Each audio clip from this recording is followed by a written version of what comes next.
Então, eu sou Karina Meigeiras, sou coautora do livro Mulheres na Tecnologia, e é uma história, na verdade, de minha coautoria, mas 30 mulheres que trazem a história da sua vida, né, combinado com a tecnologia. E dentro do livro, o que é muito legal, é que a gente conta um pouco da jornada, de como foi chegar na tecnologia, como foi a evolução da nossa carreira na tecnologia. É um orgulho para mim poder representar isso no livro. Foi difícil trazer isso em 7 páginas, né? Como é que você coloca a sua vida em 7 páginas? Mas é uma forma da gente inspirar e a gente também mostrar que é possível, né, ter mulheres sim na tecnologia, evoluir, virar líderes, gestoras de equipe e limite ao céu. Eu acho que é isso. O livro vem muito com essa visão, tá? Além disso, eu sou executiva na Amazon, na AWS, né, que é a parte de consultoria, Amazon Web Service, a parte de cloud. Tem um time de Data Architects, um time de Databases, ou seja, pessoas muito especialistas no assunto de dados, trazendo toda essa evolução, toda essa inovação, toda a tecnologia para ajudar os clientes a fazerem a jornada para a nuvem e a jornada para a área de dados também. Fui, como ela falou, né, fui uma das top 5 referências de 2024 pela Cognitivo, e comecei a minha carreira como administradora. Eu sou administradora, me formei como administração, porque na época eu queria fazer tecnologia.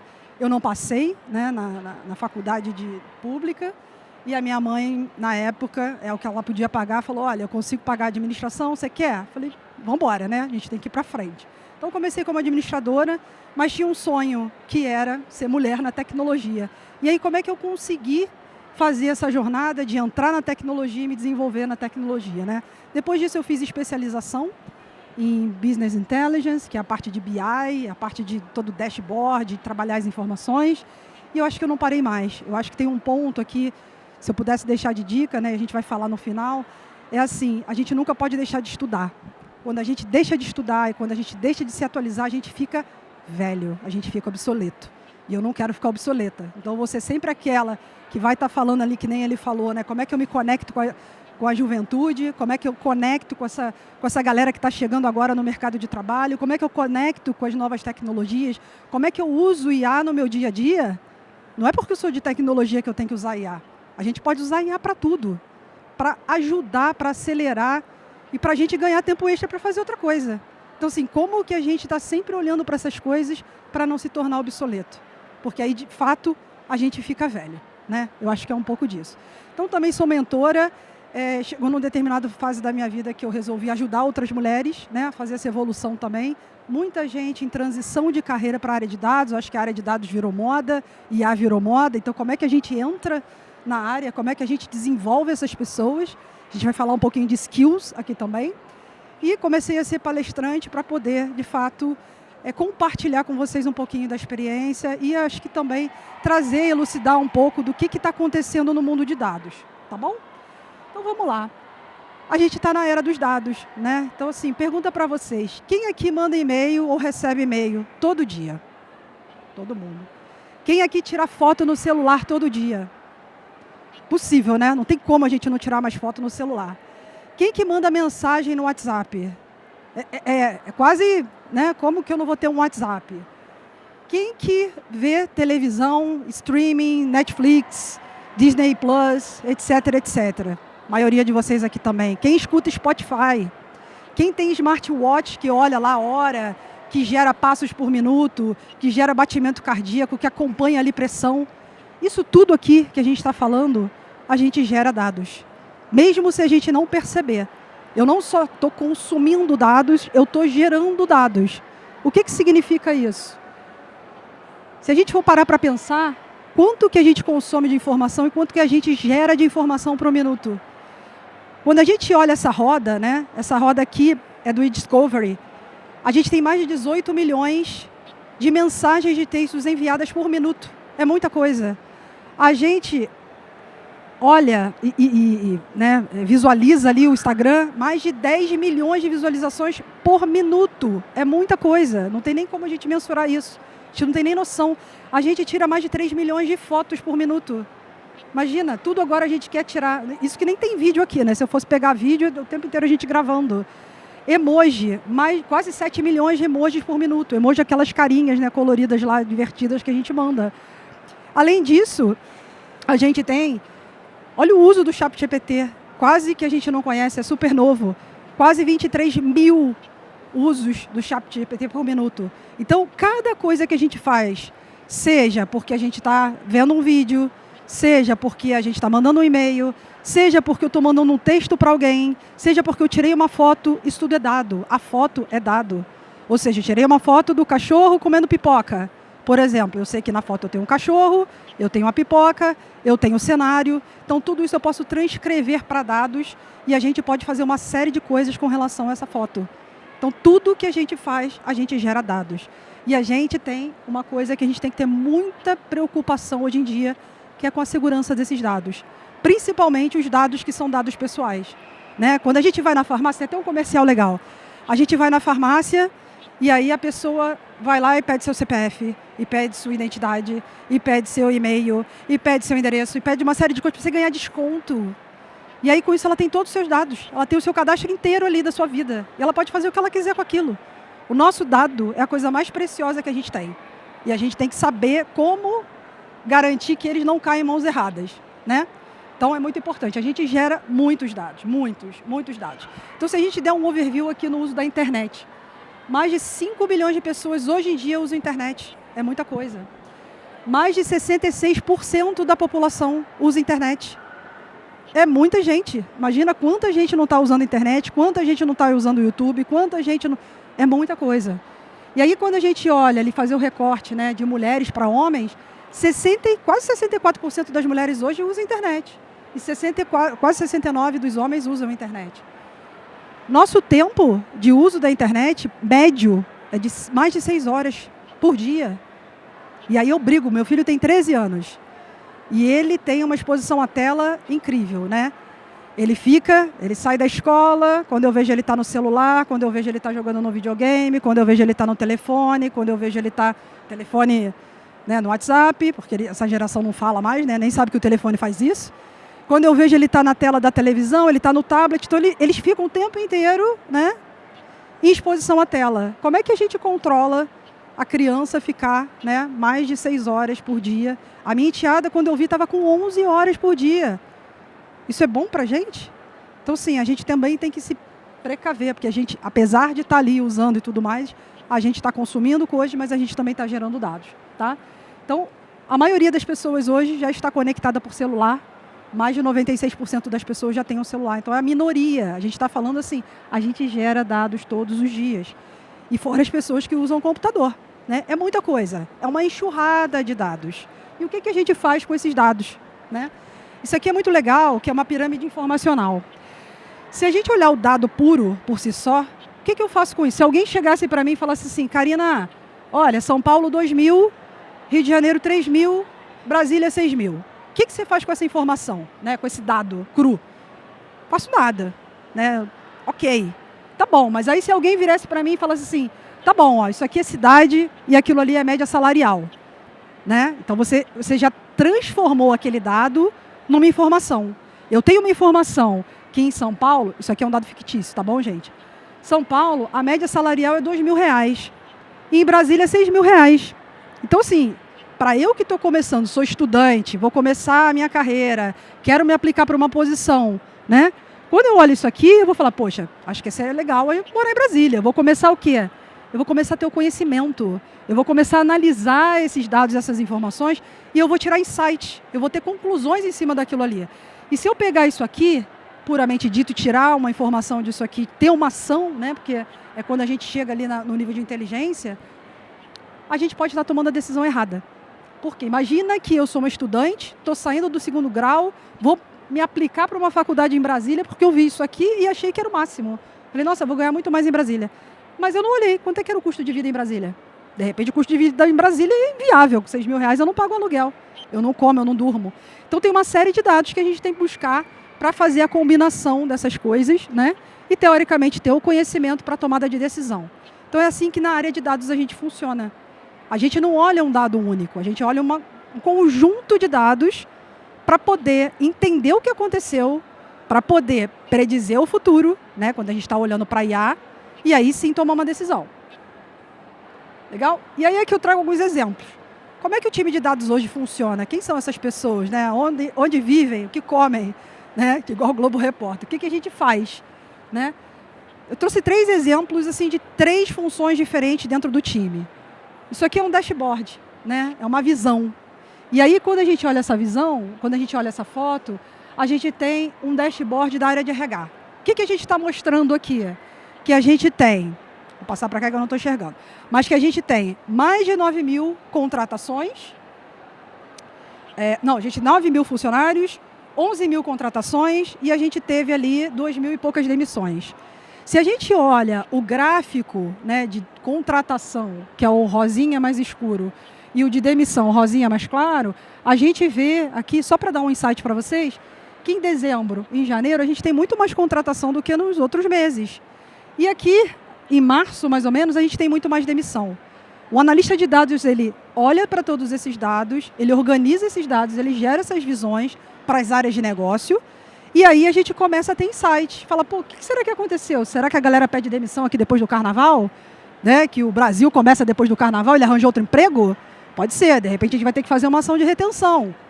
Será que no final do ano a gente manda mais gente embora porque eu preciso diminuir a minha folha para o ano que vem eu estar mais barato? Né? Ok, o que a gente vai fazer?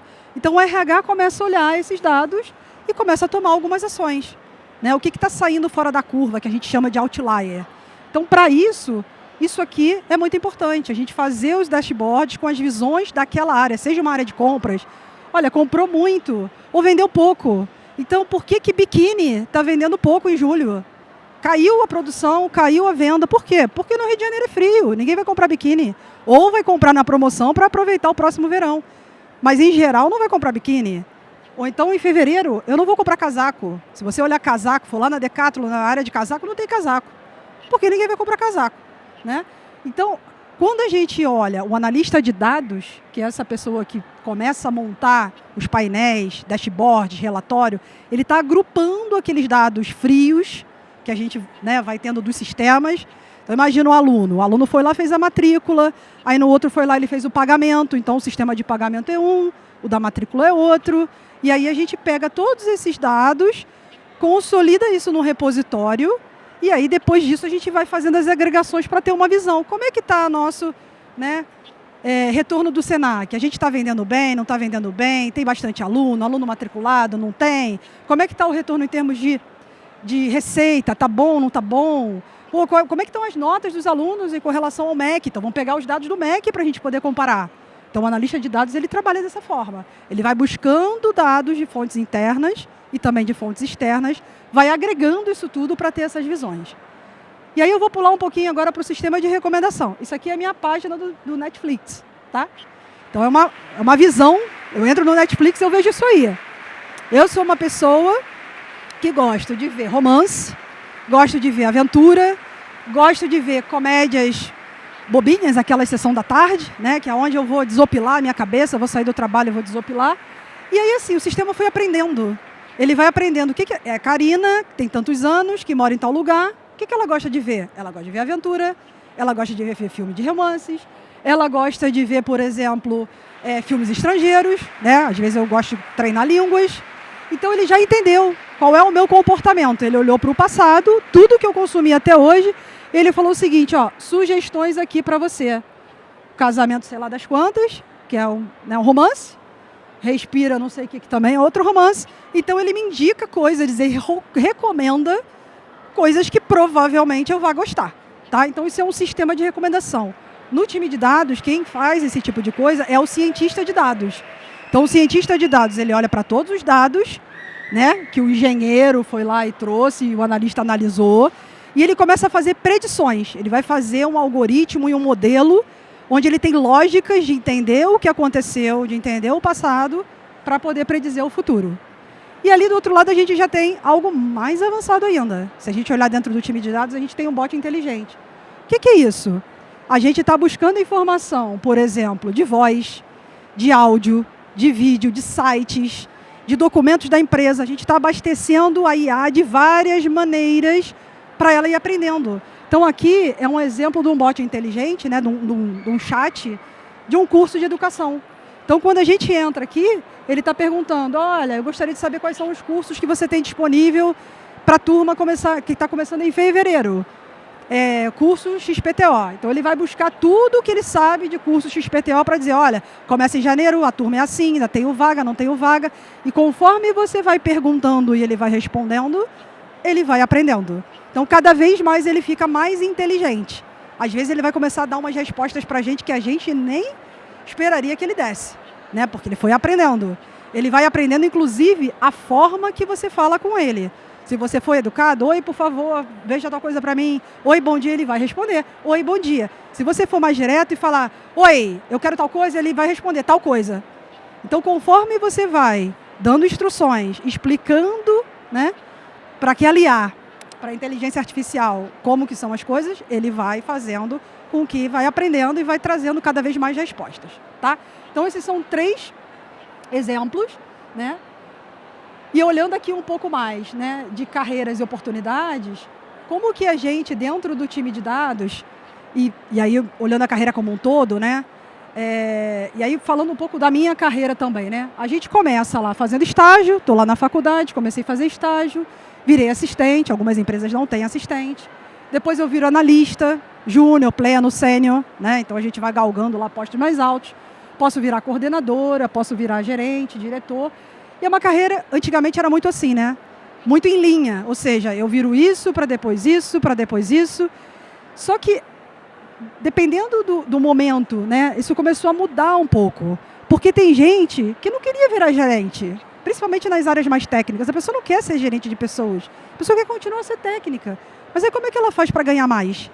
Como é que ela faz para, né, ter um posto maior e, consequentemente, não parar?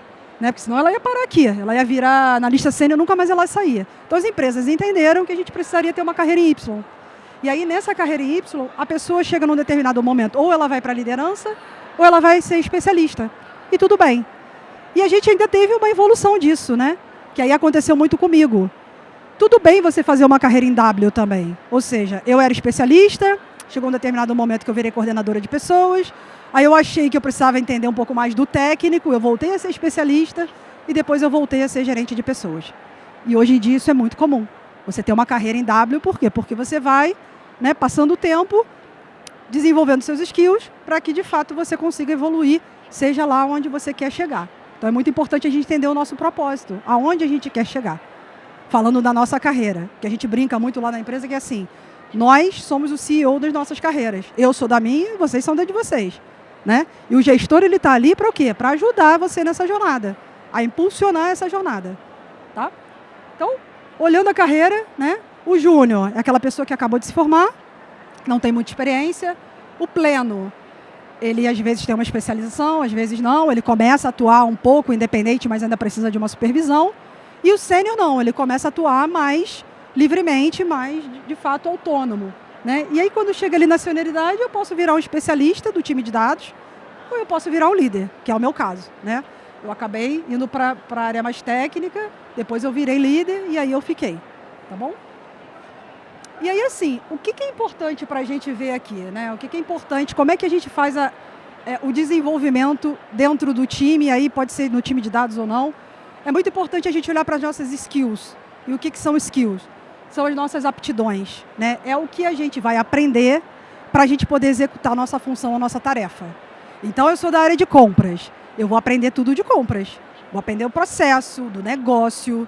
Eu vou aprender como é que é a contratação, como é que eu vou fazer no sistema, que tipo de curso que eu tenho que fazer para saber aquilo. Eu vou ser uma boa administradora, né?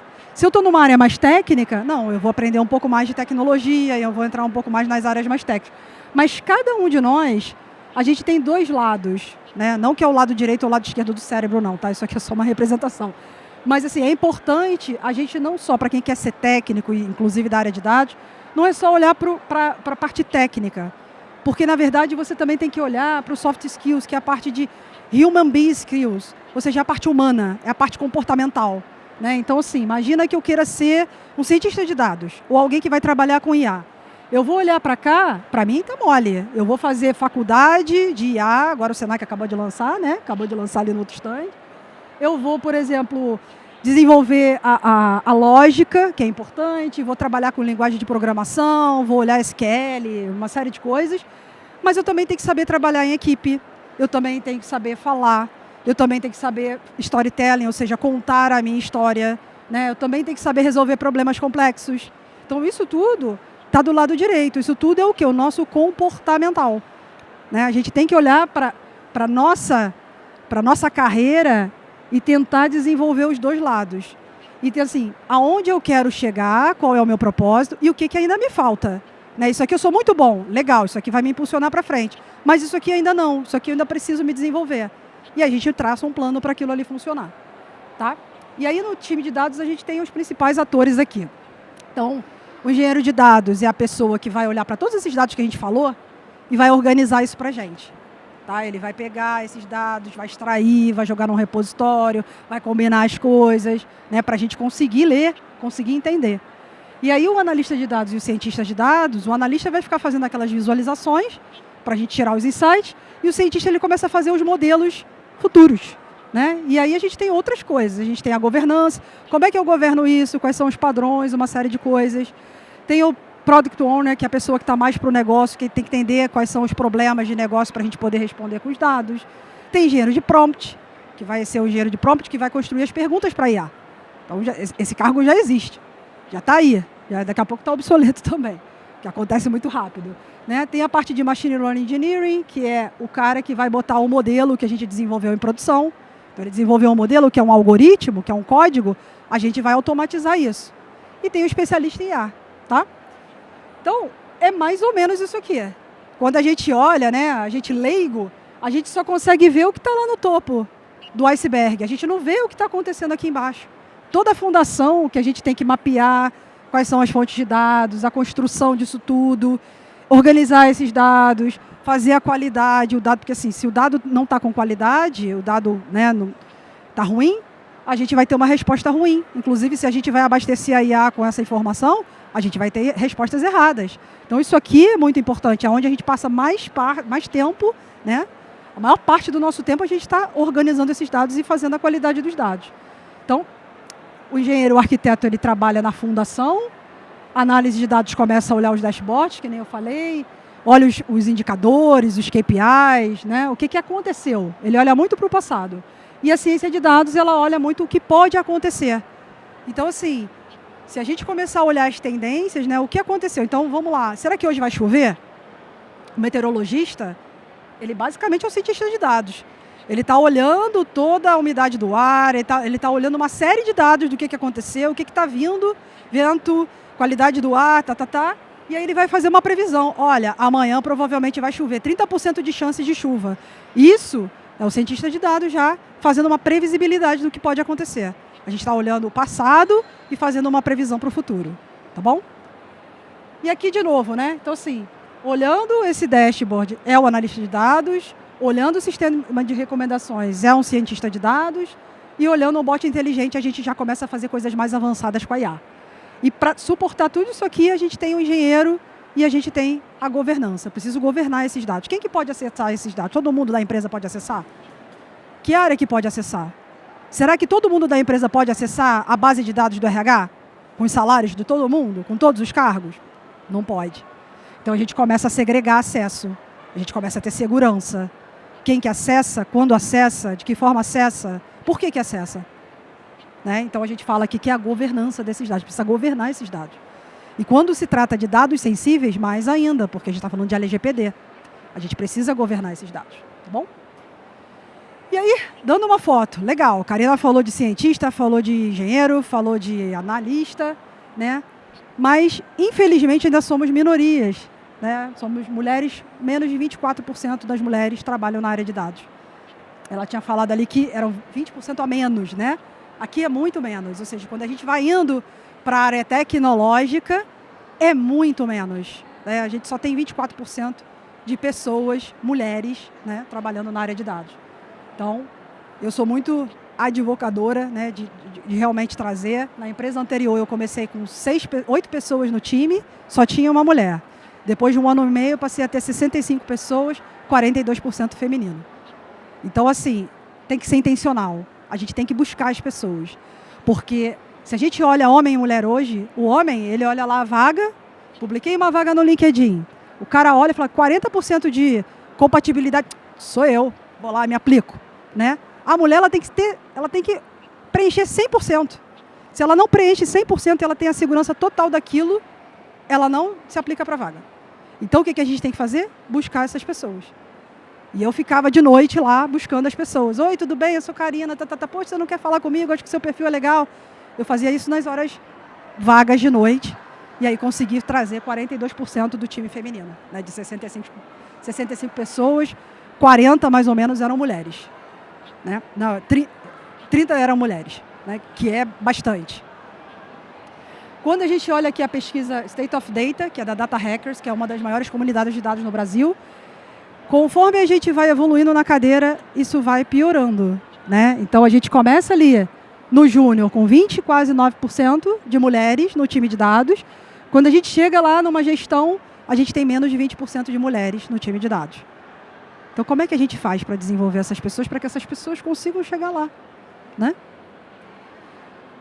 Aqui é importante, eu trouxe algumas dicas, né, do que funcionou para mim, não necessariamente funciona para você, mas para a maioria das pessoas tem funcionado. Né? Então, assim, é muito importante a gente entender aonde a gente quer chegar.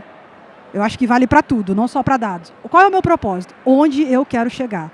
Eu estou fazendo segundo grau, mas eu quero fazer faculdade disso porque eu quero chegar em tal lugar. Então, para mim, era muito claro que eu sempre quis trabalhar com tecnologia. Mesmo desde quando eu era adolescente lá, todas as minhas amigas, né, ganharam a viagem para a Disney, eu pedi para minha mãe um computador. Em 1993, ninguém tinha computador. Né? Ninguém tinha computador. A internet era internet de escada, que a gente ficava de madrugada, porque era mais barato, era de graça. Então, eu queria trabalhar com computador, eu queria trabalhar com tecnologia. Só que imagina, em 1993, ninguém tinha computador. Não tinha mulher na tecnologia. Essa louca vai fazer aí. Então, sim, era o sonho que eu tinha. Hoje em dia, eu trabalho numa das maiores empresas de tecnologia do mundo.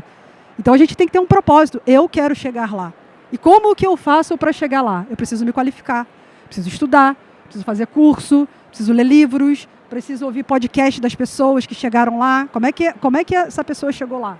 O que ela fez? Preciso fazer bootcamps. Quem sabe aqui o que é bootcamp? Boa, bootcamp é um curso que você não tem só teoria, você tem prática. Então, a gente fala que é hands-on. A gente tem que botar a mão na massa. Então, no final do curso, você tem que ter entregue alguma coisa que você aprendeu no curso. Então, isso é muito bom para quem ainda não está na área, para quem não tem experiência. Então, tem bootcamps de um monte de coisa, né? Principalmente na área técnica. A área técnica você tem que saber botar a mão na massa, né? Senão vai ficar na teoria. Tá? Fazer parte de comunidades é importante. Eu quero entrar na área de dados. Tem a Data Hackers, tem Mulheres em Dados, onde a gente tem mais de 8 mil mulheres, onde eu sou uma das mentoras. Tem meninas que estão começando, meninas que estão fazendo transição de carreira. E é importante, aí eu vou pular para cá, ter aliados, né? Principalmente as mulheres. Quem é que vai me ajudar? Nossa, eu sou inspirada por essa pessoa. Será que essa pessoa não pode ser seu mentor? Será que ela não pode te ajudar nessa caminhada? Será que você não pode ter uma amiga que já andou mais do que você, que pode te ajudar também, vai abrir portas para você? Então, é muito importante a gente ter aliados nessa trajetória, tá? Nesse movimento de entrar e se desenvolver em dados. Participar de eventos, muito importante. A gente fala várias coisas, principalmente agora, só se fala de IA, né? Só se fala de GenAI. Então, como que a gente faz para aplicar GenAI na nossa vida? Mesmo sem ser de tecnologia. Então, por exemplo, que às vezes não estou olhando, né? Tem a Karina fora do trabalho. Então, a Karina fora do trabalho, às vezes eu não tenho tempo de fazer as coisas fora do trabalho. E aí eu fui olhar o contrato de aluguel que renovava. Falei, nossa senhora, eu vou ter que olhar 20 páginas que mudou um monte de coisa. O que eu vou fazer? Aí eu peguei o contrato antigo, joguei na IA, peguei o contrato novo, joguei na IA e falei o seguinte, olha, eu sou Karina, tudo bem? Boa tarde, prazer. Sou Karina e eu sou, né, eu tenho um contrato de aluguel, onde a gente está mudando, né, o contrato novo, e eu tenho o papel de locador ou locatário, e eu queria que você analisasse o contrato 1 e o contrato 2, verificasse as diferenças e me diga o seguinte, quais são as diferenças, em qual cláusulas, e o que me favorece, e o que não me favorece. 1 minuto. 1 minuto. O negócio ia levar, 3 dias para fazer. 1 minuto o negócio. Falei, cara, economizei, sei lá, 72 horas do meu dia.